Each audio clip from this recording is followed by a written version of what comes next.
3 ayat 35, posisi paling kiri di pertengahan. Saya lebih fokus kepada ibu untuk bisa menegaskan di belakang. Lihat baik-baik. Kalau Anda ingin mulai menata keluarga, semua turunannya baik, maka kata Al-Quran, pendidikannya dimulai justru sejak dalam kandungannya.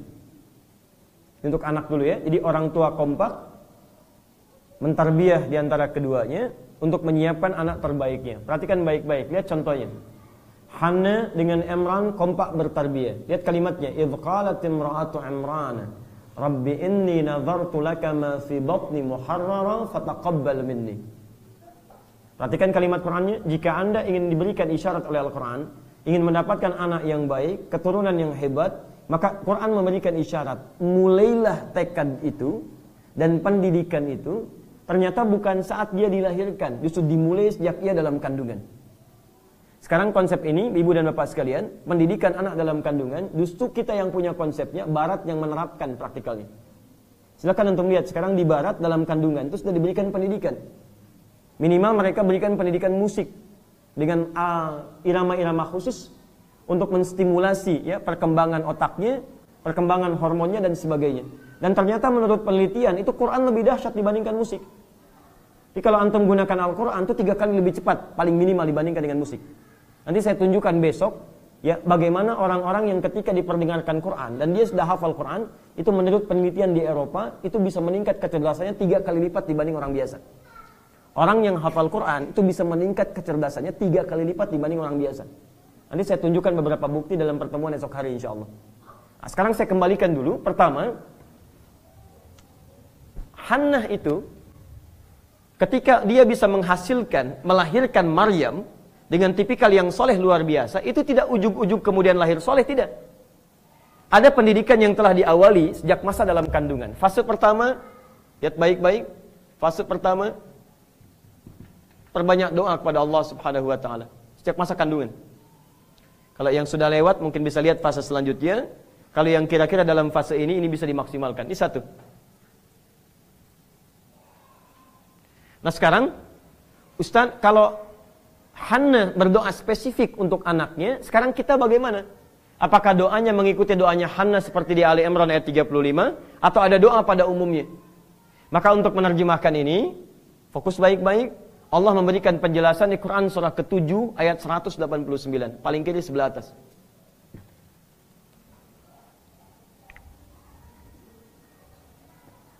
Falamma taghasyaha hamalat hamlan khafifa. Ketika suami istri mulai bergaul, istrinya mulai mengandung. Ya, famarat bi. Kemudian mulai kandungan berlangsung. Falamma athqalat da'awallaha rabbahuma. Ketika kandungan semakin berat, maka kedua orang tuanya mulai berdoa kepada Allah Subhanahu wa taala. Fokus baik-baik, yang diminta berdoa ternyata bukan hanya istrinya tapi plus dengan suaminya. Suami berdoa, istri berdoa, perbanyak permohonan kepada Allah Subhanahu wa taala. Saya pernah konsultasikan waktu anak pertama dalam kandungan, kami bertemu dengan dokter ya, perempuan yang memeriksa kandungan.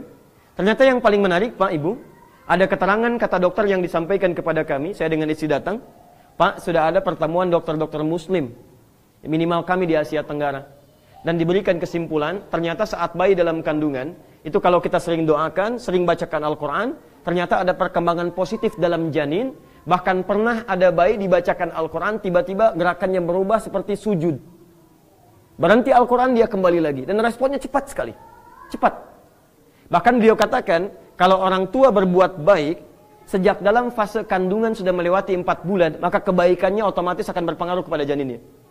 Jadi kalau antum misalnya usia 4 bulan kandungan, sudah mulai rajin sholat, rajin beribadah, rajin mendekat kepada Allah, maka suasana kebaikan-kebaikan yang antum ciptakan itu otomatis akan langsung berpengaruh pada keadaan janin. Ini penemuan kekinian.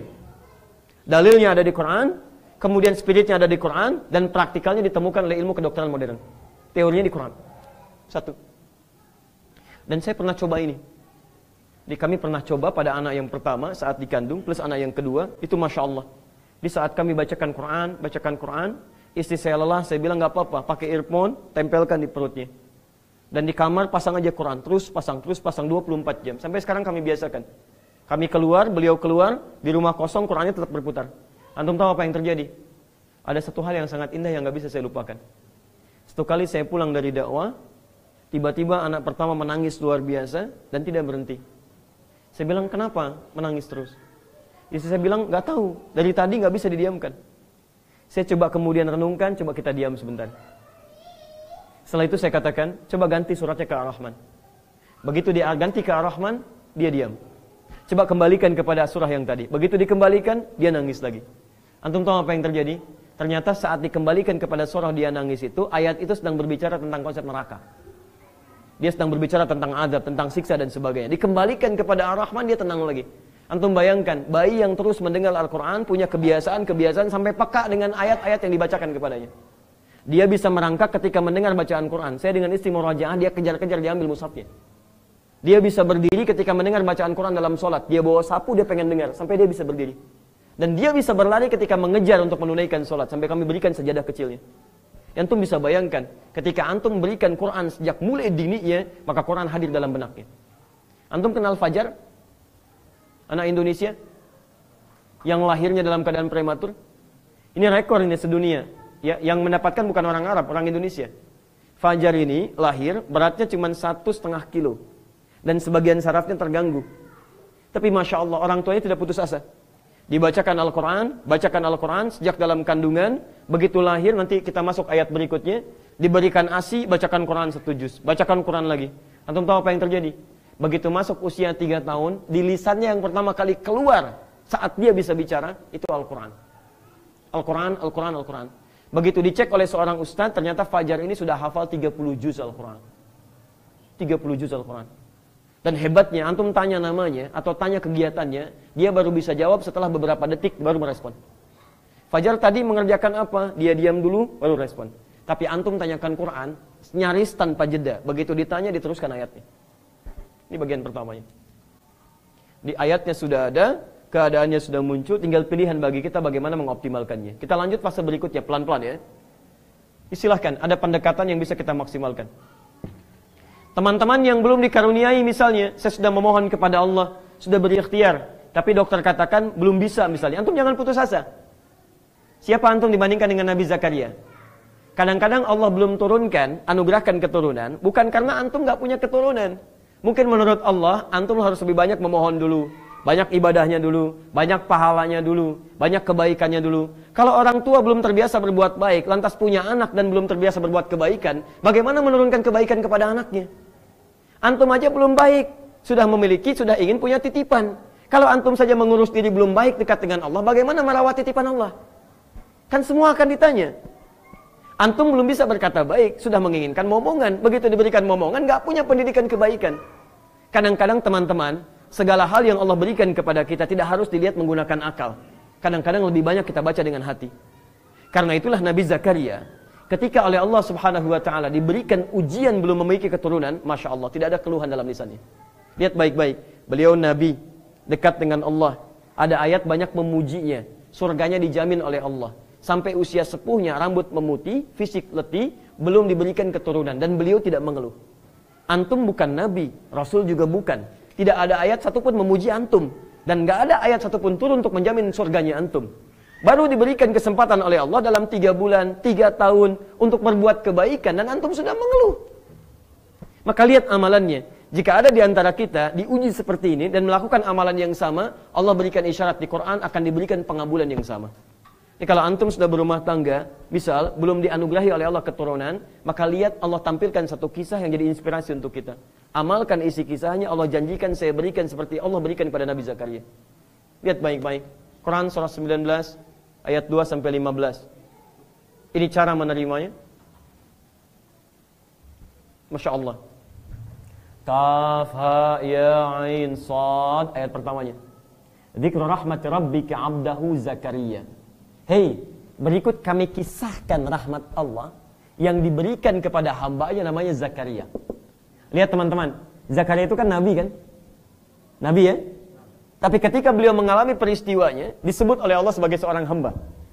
Seakan-akan memberikan sinyal bahwa siapapun yang merasa sebagai hamba Allah, mau dia nabi, mau bukan nabi, dia tidak akan lolos dari ujian Allah Subhanahu wa ta'ala.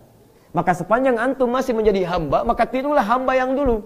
dia nabi, dia orang baik, dia sebagai hamba, mendapatkan ujian, dia kemudian menghadirkan ujian itu dengan merespon kebaikan-kebaikan. Anda bukan nabi, Anda bukan rasul, tidak sebaik Zakaria, tapi sama-sama hamba.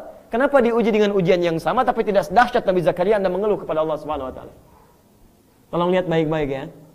Tidak pernah ada ayat keluhan dalam Al-Quran. Kalau ada satu ayat saja ayat keluhan di Quran, maka saya akan jadi orang pertama yang mengeluh di Quran. Saya akan jadi orang pertama yang mempraktekkan keluhan jika ada satu ayat saja dalam Al-Quran. Antum tahu cacing? Jangan katakan wallahu alam ya, cacing. Wah, ini cacing. Baik, lihat sini. Saya masukkan dia ke nampan. Dan saya kasih di bawahnya saya panaskan dengan api. Bagaimana respon cacingnya?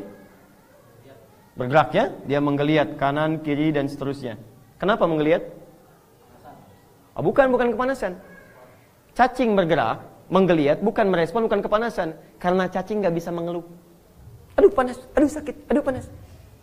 Ya mohon maaf, kalau saja cacing diperkenankan mengeluh, mengatakan aduh seluruhnya, kapan dia bergeraknya? Di dalam setiap keadaan, Allah berikan ujian kepada kita bukan untuk dikeluhkan, tapi untuk menunggu respon kita cara terbaik untuk merespon ujian Allah Subhanahu Wa Taala.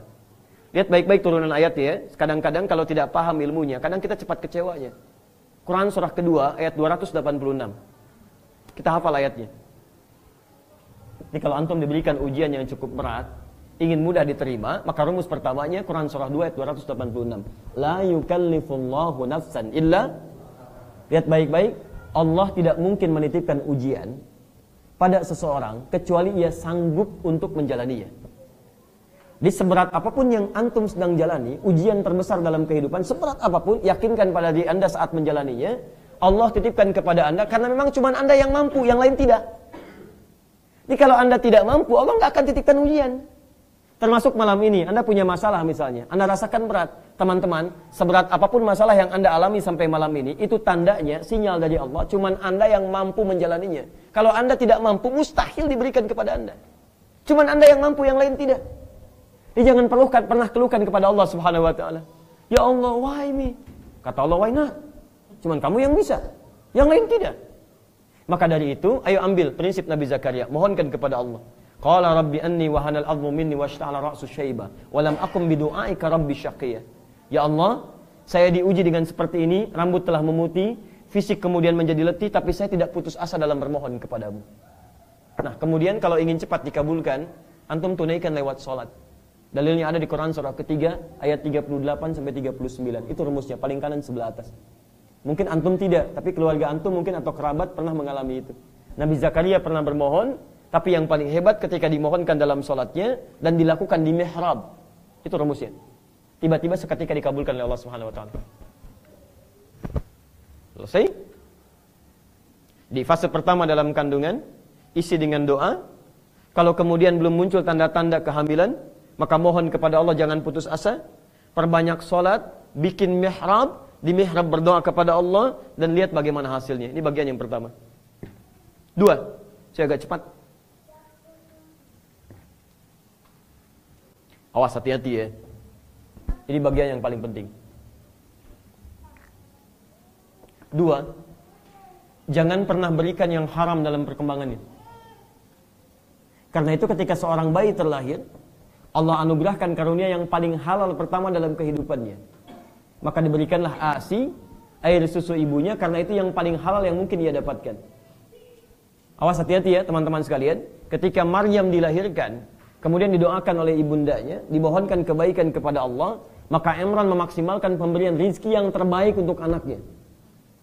Bahkan Masya Allah, saya teruskan dengan cepat.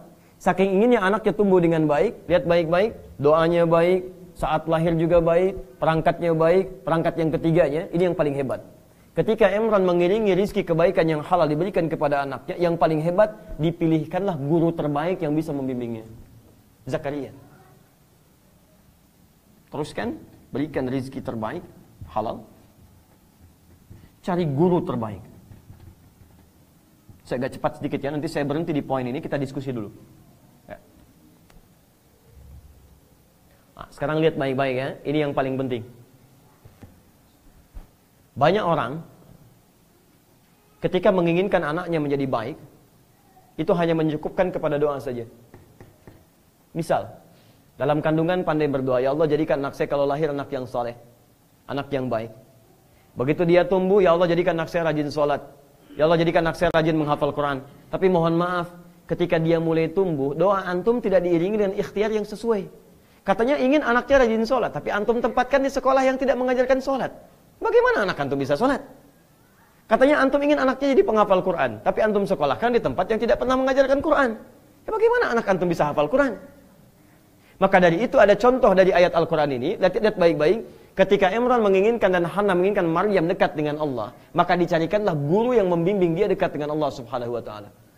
Tidak ada dulu guru orang yang paling baik, yang ilmunya paling banyak, yang dekat dengan Allah kecuali Zakaria.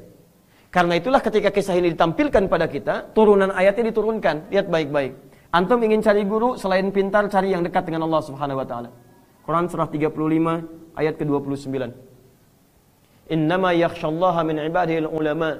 Kalau antum ingin cari ulama, orang-orang pintar yang ilmunya banyak, jangan sekedar banyak ilmunya, tapi cari yang kedekatannya dengan Allah begitu dalam. Takut dia. Jadi kalau bicara yang tidak baik, dia takut pada Allah. Kalau berjalan, takut jalannya tidak disukai oleh Allah. Di akhlaknya baik, adabnya baik, plus mohon maaf, ilmunya juga luas. Antum titipkan anak antum pada orang pintar, tapi adabnya bermasalah. Maka mohon maaf, perilaku anak akan lahir anak yang tidak diharapkan oleh antum. Jadi kalau anda ingin mendapatkan anak yang baik, keluarga yang baik, satu, fase kandungan dan maksimalkan, lahir berikan rezeki yang halal, carikan guru yang terbaik, yang terakhir, fokus baik-baik, saya berhenti di sini. Yang terakhir, carikan tempat terbaik untuk dia mendapatkan bimbingan dalam pertumbuhannya. Seperti Imran memberikan mihrab untuk Maryam. Maka antum carikan sekolah terbaik dalam masa pertumbuhannya. Kita terjemahkan dengan sekolah, misal, yang mendekatkan dia dengan Allah Subhanahu wa taala.